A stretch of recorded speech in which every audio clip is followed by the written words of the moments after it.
राधे कृष्णा। मैं सीमा दुबे आप सभी का अपने चैनल पर बहुत बहुत स्वागत करती हूँ। आज हम चर्चा करने जा रहे हैं ईरान पर किस तरीके से मुस्लिमों पर कैसे मार काट शुरू हुए। 600 से ज्यादा लोगों की हत्याएं वहां हो चुकी हैं। कितने जेल में बंद किए जा चुके हैं प्रदर्शनकारी, लेकिन अभी भी वहां जगह नहीं बची है। लेकिन अभी भी वहां प्रदर्शनकारियों का प्रदर्शन खत्म नहीं हो रहा है।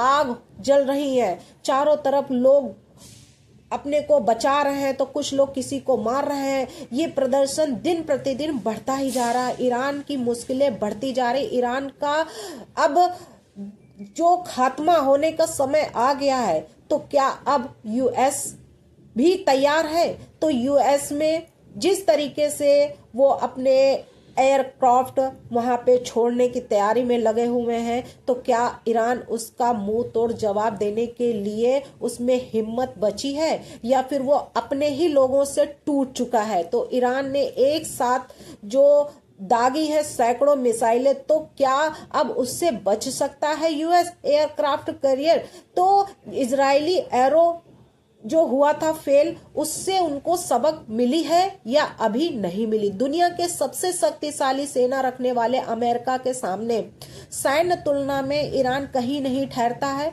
वहीं तेहरान ने पिछले कुछ दशकों में अपनी मिसाइल क्षमता में भारी निवेश किया है, और उसके साथ ही साथ अमेरिका और ईरान में जारी तनाव के बीच अमेरिकी नौसेना का एयरक्राफ्ट जो है वो कैरियर यूएसएस यानी अब्राहम लिंकन मिडिल ईस्ट में पहुंच गया है। वहीं अमेरिकी सेंट्रल कमांडर ने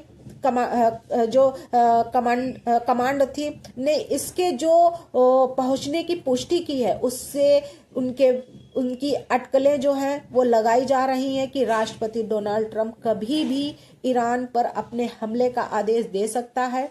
लेकिन क्या एयरक्राफ्ट कैरियर से ईरान पर हमला करना क्या मुमकिन है? अमेरिका के लिए इतना आसान नहीं है। ईरान ने कहा है कि वह किसी भी हमले का तेज और तर्रार तरीके से और मजबूती से जवाब देगा। ऐसे में जो उन्होंने ये जवाब दिया, लेकिन ईरान ने जो पलटवार किया, तो इस तरह से मुकाबला करेगा कि उनको भी याद दिला देगा उनके सारे पीछे से जितने भी पुरखे और पूर्वज हैं।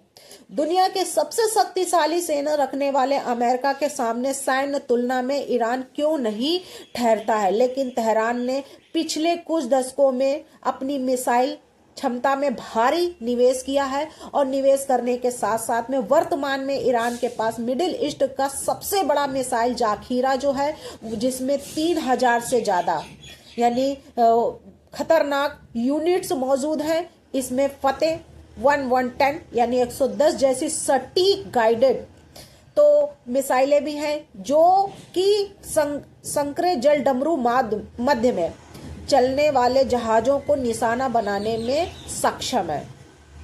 इसके साथ ही साथ में जो उनकी मेन रणनीतियां हैं वो बड़ी ही खतरनाक दिख रही हैं।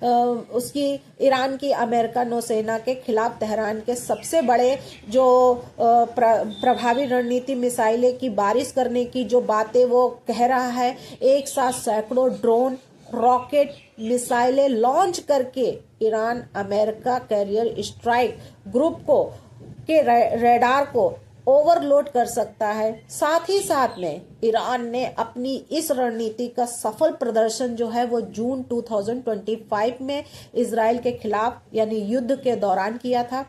ईरान ने एक साथ सैकड़ों मिसाइल छोड़कर इजराइल के आयरन डोम और एरो 3 सिस्टम को फेल कर दिया, और उसको फेल कर दिया था। उसके बाद बड़ी संख्या में ईरान मिसाइलें इजराइल के अंदर जब गिरी थी, तब उसमें भारी तबाहियां हुई थी, जिसमें उनका भारी नुकसान भी हुआ था। लोगों में बड़ी हलचल मच गई थी कि अब लगता है पूरा ये नस्ते नाबूद होकर ही रहेगा। अमेरिकी ने यूएसएसआर अब्राहम कैरियर की रक्षा आर्लेबर्ग क्लास के विध्वंस करते हैं, यानी उसको जो है खत्म करने की, डिस्ट्रॉय करने की जब सोचते हैं, तो हर विध्वस्तक यानी डिस्ट्रॉय में 90 से 98, 90 से 98 वर्टिकल लॉन्च सेल होते हैं।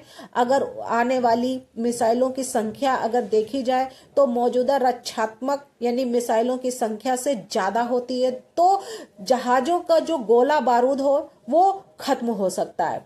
तो ये सबको देखते हुए यह अमेरिका का मुख्य रक्षा एजिस कम्बेज सिस्टम एक साथ 100 से ज्यादा लक्ष्यों को टारगेट करने के लिए SPY-1 रडार का इस्तेमाल करता है। यह खुद से ही दुश्मन के सबसे खतरनाक हथियारों को चुनता है और उन्हें हवा ही नहीं, हवा में ही नष्ट करने के लिए इंटरसेप्टर छोड़ता है।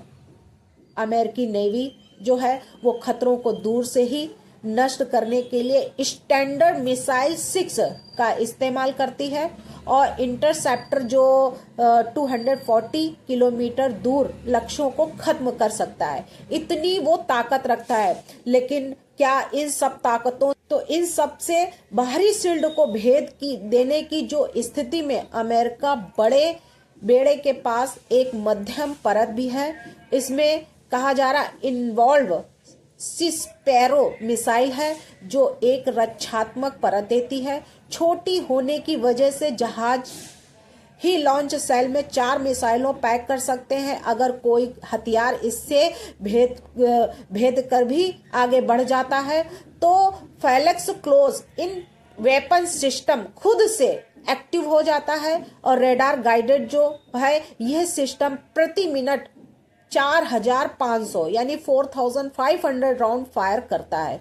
तो सोचिए इससे कैसे वो अपने को बचा पाएगा, ईरान कैसे वो इस तरीके से इनसे बच पाएगा। तो अमेरिका तो अपने को वैसे ही बहुत शक्तिशाली समझता है, तो क्या ईरान अमेरिका का मुकाबला करने की क्षमता रखता है? क्या वाकई में कर सकता है, या फिर ऐसे ही मुंह से बोलता रहेगा कि हम इनको खत्म कर देंगे, हम ऐसा कर देंगे, हम इनको छोड़ेंगे नहीं?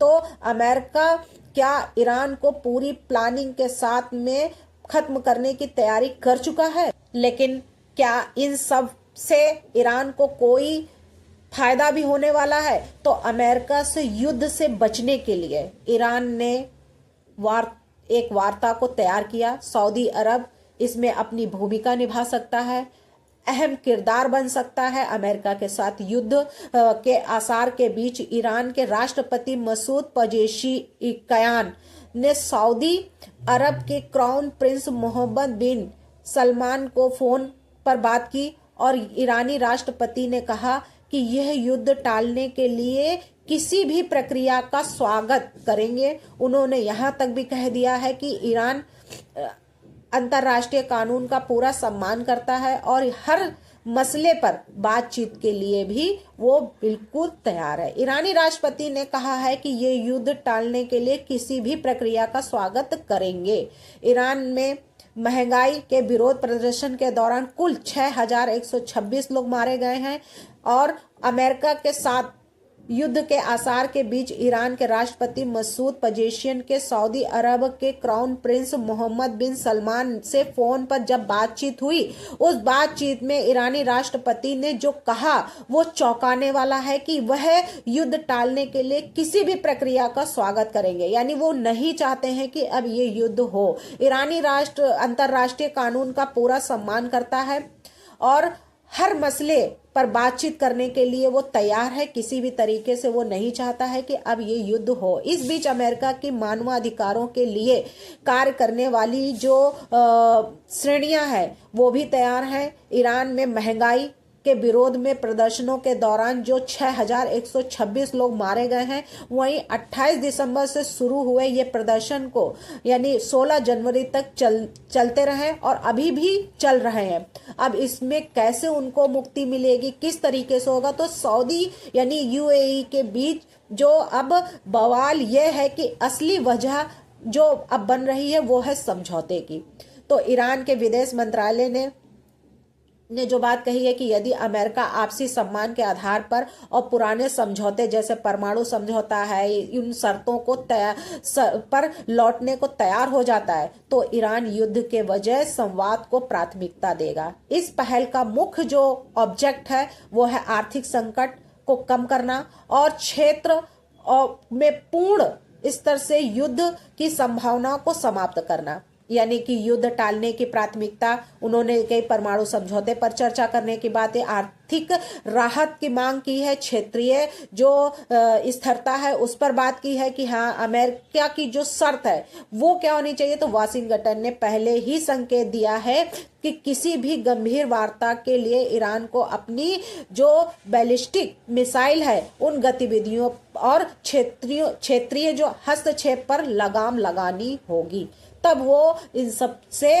वो बात करेगा और वो तैयार होगा। तो अमेरिका से युद्ध से बचने के लिए क्या वाकई में ईरान वार्ता को तैयार हो जाएगा? सऊदी अरब इसमें अपना जो इस दोनों के बीच में जो ये मनमुटाव है, जो ये युद्ध हो रहे हैं, इनको क्या वाकई में अपनी एक अहम भूमिका के द्वारा इसको शांत करवा पाएगा? तो अब इसमें सऊदी अरब का क्या रोल होता है कि हाँ ईरान और अमेरिका के बीच जो इतना बड़ा दूरियां बन चुकी हैं, उनके बीच युद्ध दिन प्रतिदिन जो है वो आगे बढ़ने की तैयारी में लगा हुआ है, उसको कैसे अब इसमें वो अपना रोल निभाते हैं? क्या वाकई में उनकी ये भूमिका इन दोनों को शांत करा पाएगी या फिर ये युद्ध जारी ही रहेगा? भारत माता की जय। वंदे मातरम। जय श्री राम।